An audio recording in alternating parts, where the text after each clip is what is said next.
रोहित जी, मैं चैनलों पर काफ़ी शालीनता वाली भाषा में तेज तर्रार हूँ, लेकिन भाषा की शालीनता रखता हूँ। लेकिन कुछ दिनों से जब से प्रधानमंत्री जी ने अपनी गाड़ी के पीछे युवती को पैदल पैदल घुमाया, उनकी बदहवासी की जो भाषा, और आज जो मैं आप लोगों के चैनलों पर सुबह से देख रहा हूँ, जिस तरह से उन्होंने पूर्व मुख्यमंत्री के लिए भाषा का इस्तेमाल किया, तो उसकी शुरुआत मैं कहना चाहूँगा कि ढोंगी योगी फर्जी फकीर 5 साल लूटा लोगों को, छापे में ढूंढ रहा अपनी तकदीर। जोगी जी और मोदी जी, 5 साल से आपका शासन है और आप 5 साल से किस चीज का इंतजार कर रहे थे? एक दिन में तो सबके घर हो ही नहीं गया ना।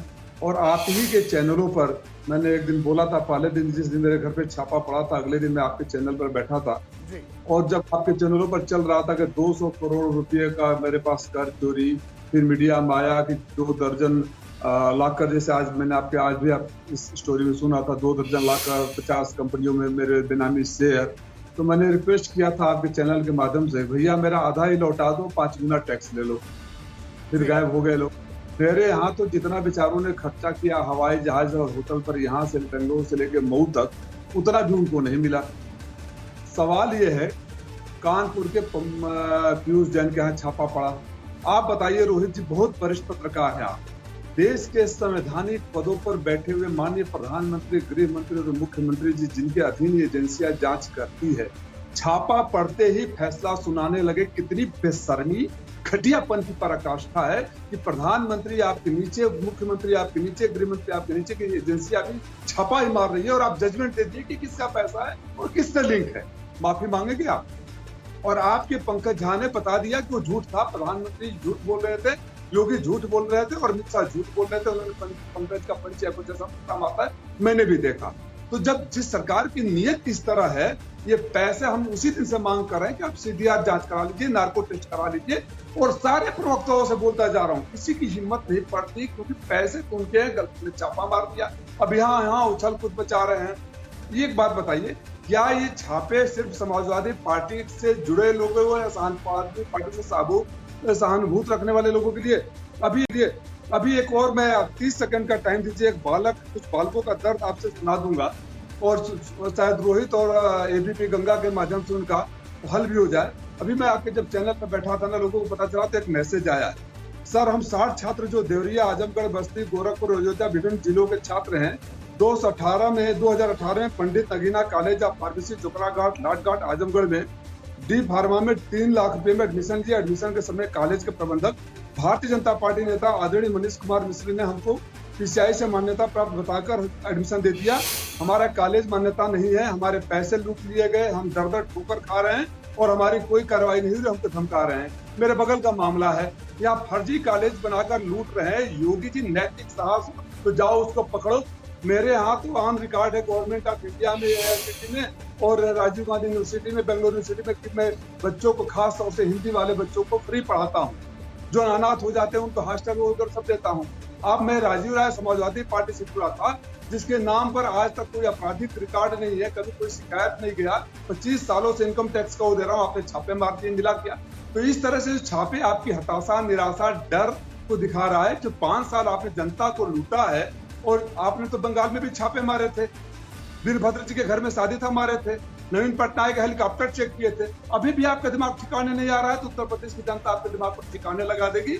आपके अंतिम दिन है और अंतिम दिनों में, सत्ता का अंतिम दिन, क्योंकि भारतीय जनता पार्टी प्रोपेगेंडा करने में माहिर है, सत्ता के अंतिम दिनों में इनका दिमाग काम करना बंद कर दिया है। और योगी जी, आप गिरुआ पहने हो, आपके ऊपर सम्मान लोगों का, योगी हो, कम से कम उतना तो सम्मान रहने दो। गिरुआ रावण भी पहना था। हम नहीं चाहते कि ऐसी सोच आपके प्रति आए। भाषा का थोड़ा संयमित रखिए।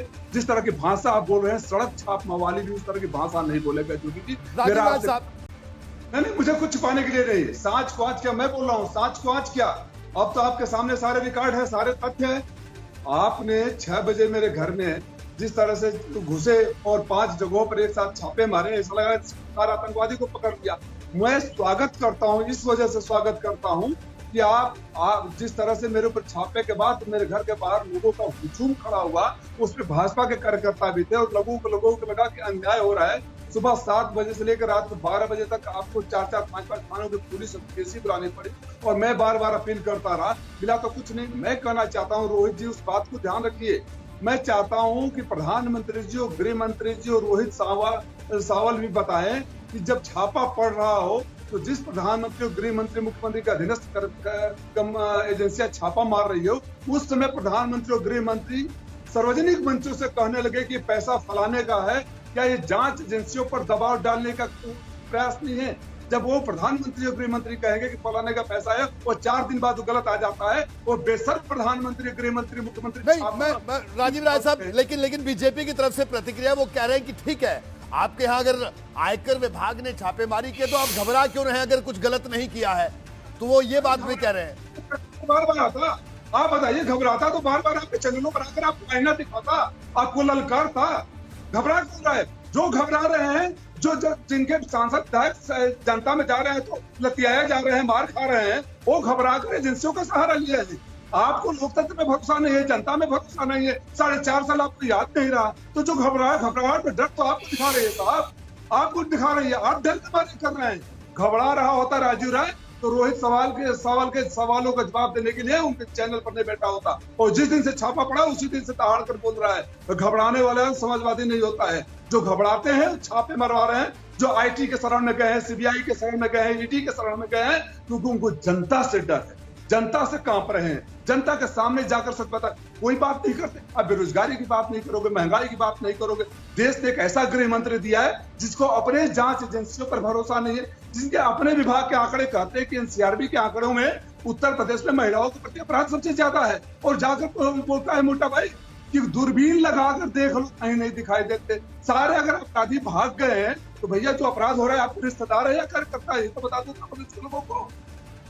जी, जनता अगर भरोसा करती तो छापे के वजह से बंगाल में की सरकार बन गई होती। जनता इनके छापों पर भरोसा करती तो उड़ीसा में सरकार बन गई होती। जनता इनके छापे पर भरोसा करती तो हिमाचल में सरकार बन गई होती।